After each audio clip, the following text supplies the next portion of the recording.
The internet turned the whole world into a small village. If something bad happens to someone, everyone knows about it. Today, we have Mohammad Al-Khalili with us. He leads the company ClearGrid based out of the Dubai and UAE region. I'd love to understand a lot more about the journey as we go along. When we decided to build this, we said, what would it look like to solve for the problem of debt collection in 2023? Our goal is to replace the traditional aggressive collection practice with something more intelligent. So we're handling a portfolio of over $300 million in almost a year. What sets us aside when it comes to that, though, is that we would be willing to go after smaller amounts that usually a traditional debt collection agency wouldn't go after. What we realized is that for you to truly be able to disrupt this industry is actually to not only solve for the lender, but to solve for the borrower. What Mohammad and team have done really is to make this a lot more empathetic.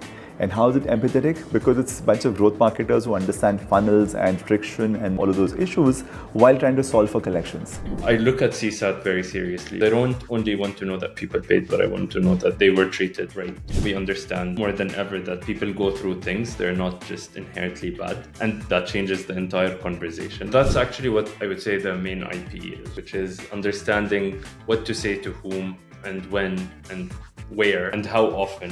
You can't treat someone who missed payment for 2 days the same way you would treat someone who missed it for 2 years. It's a very fascinating journey how they've translated these into a bunch of automated flows, derived attributes, user scores, reasons why people are not paying up. So far it's been positive. Our CSAT has been at 4.5. If someone is saying, hey, I lost my job, I have no money, there is no attributes in the world that's going to predict that this person is going to be able to pay me anything this month. The toughest part in it is to understand what correlates and what doesn't. Because we can always, based on assumptions, create the fanciest journeys. But what is the impact really? What's the ROI? You wouldn't want to call someone at a time where they could potentially answer the call and at the same time tell you, call me back later. If I have tried to say, okay, I want to use the AI agents to replace completely the human agents, it wouldn't have ever succeeded. The way we had to think about it is how do channels hand over to each other at the right point in time to build a dialogue, not just a conversation. Let's get rolling.